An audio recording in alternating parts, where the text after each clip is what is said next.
It's Creek Week. Creek Week. Creek this week, and it's November now. We are all the way into November, We the have 11th month. Yeah. Oh, wow. 2022 is drawing to an end. It really is. That's revolting. Hey, but we're what's exciting is a new series coming up in November.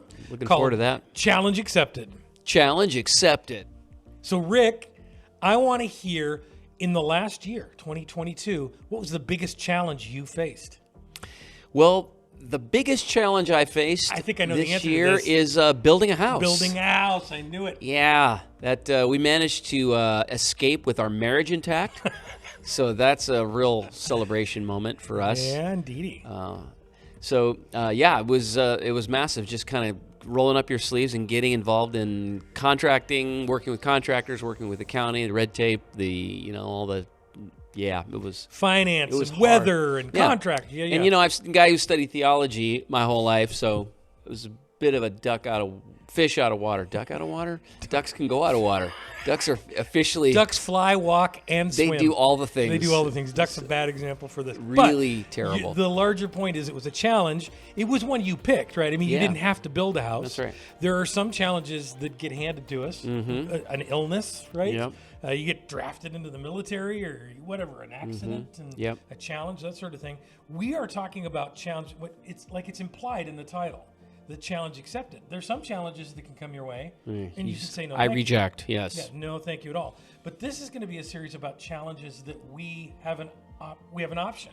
Yes. Of whether to take. So, talk a little bit about like the first week. What is the challenge, and how is it that we have a choice in this thing? Well, Jesus kind of spelled it out like this. He would say that the challenge to follow him is like the challenge of setting out to build a tower, like building a building. And he'd say, first of all, you got to net out your expenses, your budget. You've got to kind of know if you're ready to accept the entire cost of the project that you entail to do. It would be the same thing if you were about to go into warfare, let's say. If you were like a rapacious tyrant of a large old Cold War superpower, and you wanted to, let's say, gobble up some ground, you'd want to kind of say, do I have the manpower for that?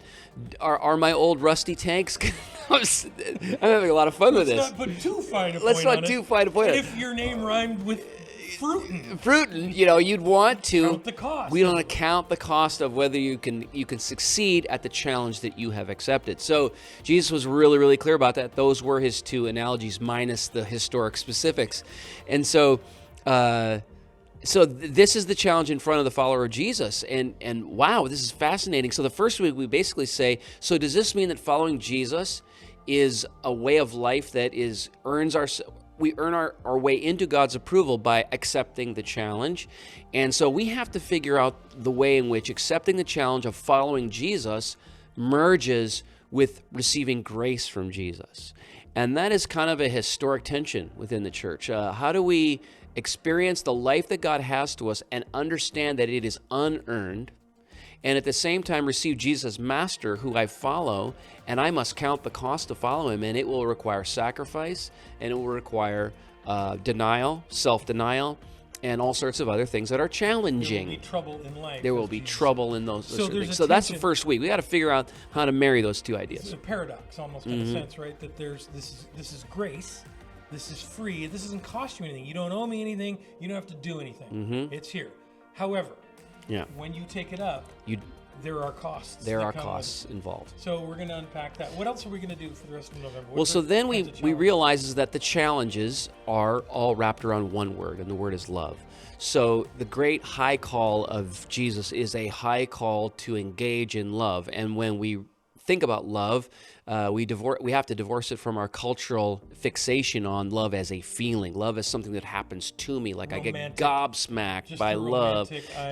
See, love exactly. Love in the biblical sense is 1 Corinthians chapter 13. Love is patient. Love is kind. Love does not demand its own way. These are highly challenging activities, not just feelings that we have. So the challenge of following Jesus is essentially a challenge to love God in response to his love for us. That will come right out of the first week. And then to love one another. Like it's super challenging to love you, for example. True. And But really, in the church, it is sometimes really challenging for us to love one another. So we look around. Because the church is filled with people. Exactly. So the challenge to love the church of God is a thing that takes incredible effort, and we'll talk about that. And then the final week, we're going to put a really fine point on loving the world, which we generally tend to talk about at AC3 more generally. How do we love outsiders? But specifically, we want to hone in on Jesus calls us to love our enemies. He says, "Look, you love everybody who loves you. What good? How does that make you any different than anybody else?" Everybody does that. Everybody lends to someone hoping that they'll lend them money back. Hey, the Hell's Angels love each other, you know. Yeah, like exactly. buddies, Everybody knows how to scratch somebody's back who scratched your back. Yeah. It's about loving the people who will not love you back, who sometimes actually hate you back.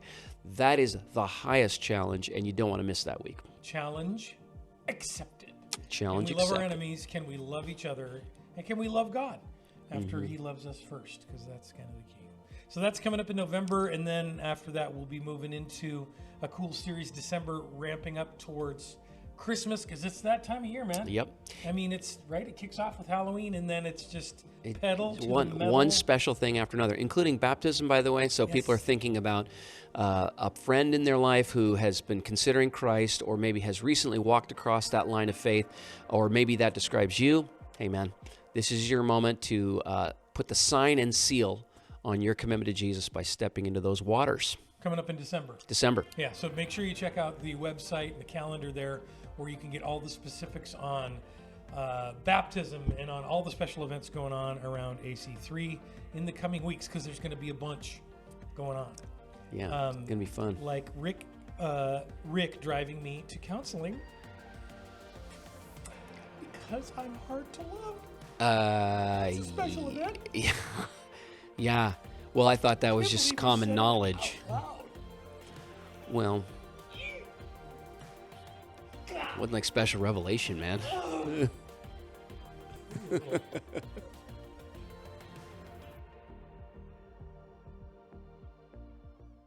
And so, Rick, I want to hear. That was fun. Oh, we got to hear Crane's tunes. Listening to her R&B over there. All right. So,